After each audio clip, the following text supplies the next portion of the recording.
जय हिंद। चाहे आप कितना भी अच्छे से पढ़ ले, अगर आप पेपर को अच्छे से रिप्रेजेंट नहीं कर पा रहे हैं, अपना आंसर अच्छे से लिख नहीं पा रहे हैं, तो आपका मार्क्स कहीं ना कहीं डिटेक्ट होगा, आपको मार्क्स कम मिलेगा। तो आज हम इसी टॉपिक पर वीडियो लेकर आए हैं कि how to write a good answer. अभी जो हम स्टेप लिखे हैं वो टोटल 10 स्टेप है। ठीक है, कितना स्टेप है? टोटल 10 स्टेप है। तो चलिए वन बाय वन समझते हैं, क्योंकि देखिए जब आप एग्जाम देते हैं और लिखते हैं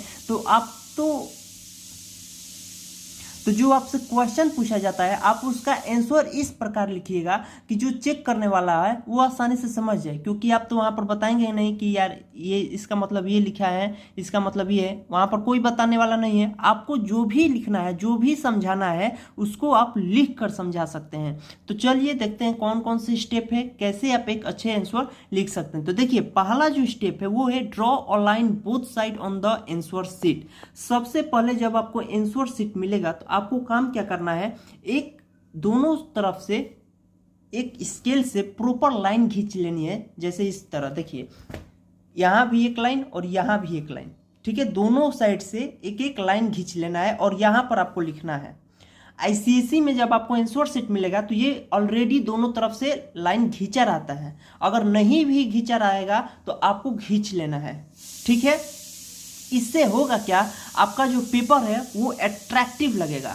जो सेकंड पॉइंट है हमारा वो है attempt paper in section wise. देखिए ये कहीं नहीं लिखा है कि आपको सेक्शन वाइज में ही लिखना है, लेकिन बहुत सारे स्टूडेंट एग्जाम दे रहे हैं, बहुत सारा कॉपी चेक करना है, तो जो एग्जामिनर है उसको बोरिंग नहीं लगे आपका पेपर। और जब आपका पेपर ही बोरिंग लगेगा तो मार्क्स आपको कहाँ से देगा? अगर आपका जो पेपर है उसका रिप्रेजेंटेशन आप अच्छे से किए हैं तो वो मार्क्स भी आपको 1-2 नंबर बढ़ा कर दे देगा। तो सेकंड स्टेप में आपको क्या करना है, attempt paper in section wise.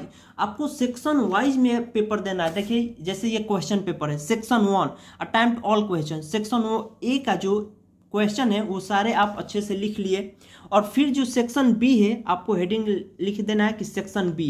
अब इसमें से कोई भी आपको 3 क्वेश्चन करना है, तो आप कोई भी जो 15 मिनट का टाइम मिलता है आप डिसाइड कर लीजिए कि हमको कौन सा क्वेश्चन करना है, और उसको आप डिसाइड कर कर टिक लगा लीजिए कि हमको ये क्वेश्चन करना है, और उसको आप आसानी से कर सकते हैं। ठीक है, तो जो पेपर है उसको सेक्शन वाइज लिखना है। ठीक है, जो थर्ड स्टेप है वो है right differences in tabular form. देखिए आईसीएसई साफ अपना नोटिफिकेशन में ये बोल दिया है कि आपको अगर 1 मार्क्स का भी कोई डिफरेंस पूछा है ना तो आप उसको टेबुलर फॉर्म में लिखिए। ध्यान से सुनिए, अगर 1 मार्क्स का भी आपसे डिफरेंसेस पूछा है तो आपको टेबुलर फॉर्म में लिखना है। हम लोग क्या करते हैं, विल का प्रयोग करते हैं, this is this will, this is this. ठीक है, तो विल नहीं लगाना है, वेयर आइज नहीं लगाना है, आपको बॉक्स बनाना है और बॉक्स बनाकर दोनों तरफ डिफरेंस करना है। जो स्टेप 4 है वो है right long answer in point wise. देखिए लॉन्ग आंसर को आप पूरा प्रयास कीजिए कि हम पॉइंट वाइज में लिखे। किस में लिखे? पॉइंट वाइज में। इससे आपका पेपर बहुत अट्रैक्टिव दिखेगा, बहुत अट्रैक्टिव, और आपका मार्क्स बहुत मिलेगा। अगर उसमें आपका वर्ड 2-3-4 गलत भी हो जाता है तो उससे कोई फर्क नहीं पड़ता है, अगर आपका लॉन्ग आंसर पॉइंट वाइज में है। ये ज़्यादा असर कहाँ करेगा? हिस्ट्री में बहुत लॉन्ग आंसर होता है, वहाँ पर पॉइंट वाइज लिखिए, ज्योग्राफी में पॉइंट वाइज लिखिए, इकोनॉमिक्स में पॉइंट वाइज लिखना ही है। उसके बाद स्टेप 5 कहता है make a diagram in a possible question. आपको डायग्राम बनाना है अगर पॉसिबल हो तो। जैसे देखिए मैथ का ही ले लेते हैं, अगर कोई क्वेश्चन है, अगर आप कोई डायग्राम बनाते हैं तो इससे एग्जामिनर समझेगा कि स्टूडेंट समझ रहा है तभी तो डायग्राम बनाया है, तो इसी से आधा इंप्रेशन आपका बढ़ जाएगा। जब आप डायग्राम बना देंगे तो उसी से आपका एक्सप्रेशन बढ़ जाएगा। आप कोशिश कीजिए कि हर क्वेश्चन का डायग्राम बनाया जाए। जैसे न्यूमेरिकल आ गया फिजिक्स का, तो फिजिक्स का न्यूमेरिकल में भी आप डायग्राम बना सकते हैं। तो मतलब पूरा कोशिश कीजिए कि डायग्राम बनाएं। ठीक है, अगर जब आप डायग्राम बनाएंगे तो आपका इंप्रेशन कॉपी का बहुत हाई हो जाएगा। उसके बाद जो नेक्स्ट स्टेप है वो है draw lines after each complete answer. बहुत इंपॉर्टेंट है, बहुत इंपॉर्टेंट है। अगर आप एक आंसर लिख लेते हैं तो उसको अंडरलाइन कर दीजिए, इससे आपका पेपर और अट्रैक्टिव दिखेगा।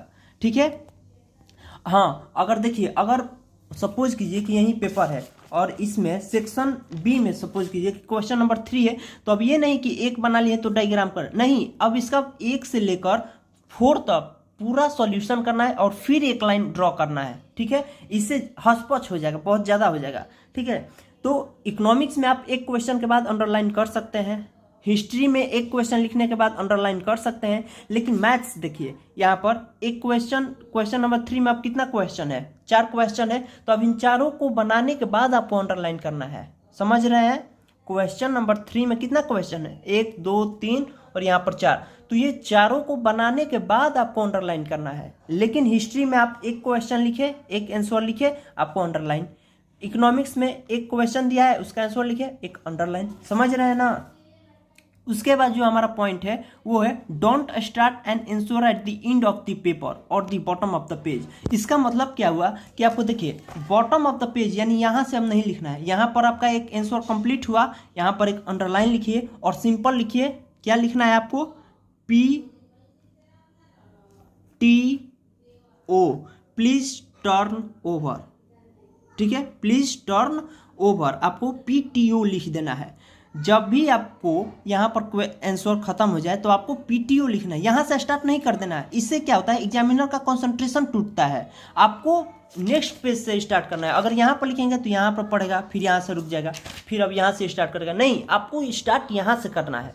यहाँ पर खत्म हो जा रहा है, आप सिंपली इसको छोड़ दें। अब ये नहीं कि यहाँ पर खत्म हो गया, देखिए जैसे ये है, यहाँ से खत्म हो गया तो आप PTO लिख दिए, नहीं, एटलीस्ट इतना छूटना चाहिए तब आप PTO लिख सकते हैं, इतना। ठीक है, अगर यहाँ तक भी आता है तो आप PTO लिख ले। अगर सपोज कि यहाँ पर खत्म हो जाए तो आप यहाँ से स्टार्ट करिए, आप देख लीजिए कि इसका आंसर कितना बड़ा होगा, उसके हिसाब से आप कर सकते हैं। जो नेक्स्ट पॉइंट है हमारा वो है draw a box to your final answer. बहुत इंपॉर्टेंट है, बहुत इंपॉर्टेंट है। देखिए जो एग्जामिनर होता है, चेक करने वाला, उसके पास ऑलरेडी ICSE की तरफ से आंसर शीट आ जाता है कि आप देखिए इससे मैच कर कर बच्चे का कॉपी चेकअप कीजिए। तो जब आप कोई भी आंसर का बॉक्स बना देते हैं, जैसे ऐसे देखिए इसका हम बॉक्स बना दिए और जो ये हम लिखे हैं यहाँ पर नहीं, इसको यहाँ पर लिख देते हैं ANS, आपको ये लिख देना है। ये बॉक्स ब्लैक पेन से बना सकते हैं, ब्लू पेन से। तो इससे होगा क्या, सबसे पहले जो एग्जामिनर होगा वो आपका आंसर मैच करेगा। अरे हाँ, आंसर तो मैच कर रहा है, इसका मतलब बच्चा पढ़ा है। पूरा जितना भी आप बनाए हैं ना उसको बॉक्स में ऐड कर दिया। फाइनल आंसर जो भी है, ये सबसे ज़्यादा फिजिक्स का न्यूमेरिकल, मैथ का जो क्वेश्चन होगा उसको बनाकर आंसर को लास्ट में बॉक्स ले घेर दीजिए। इससे होगा क्या कि जो उसका आंसर शीट होगा एग्जामिनर का, वो आपके आंसर शीट से मैच करेगा। आंसर जब मैच करेगा, आप समझिए कि आपका इंप्रेशन बहुत हाई हो गया। समझ में आ रहा है? फाइनल आंसर को क्या करना है, बॉक्स में घेर देना है। उसके बाद क्या बोल रहा है, हाईलाइटेड द कीवर्ड्स और सिंपल अंडरलाइन। जो कीवर्ड्स होते हैं उसको अंडरलाइन कर देना है या हाईलाइट कर देना है। हाईलाइट कर मतलब क्या हो गया कि सपोज कीजिए कि यही आपका ये आप आंसर लिखे, आप में ये 60 ईयर क्या है, कीवर्ड है, आप इसको सिंपली ऐसे अंडरलाइन कर सकते हैं।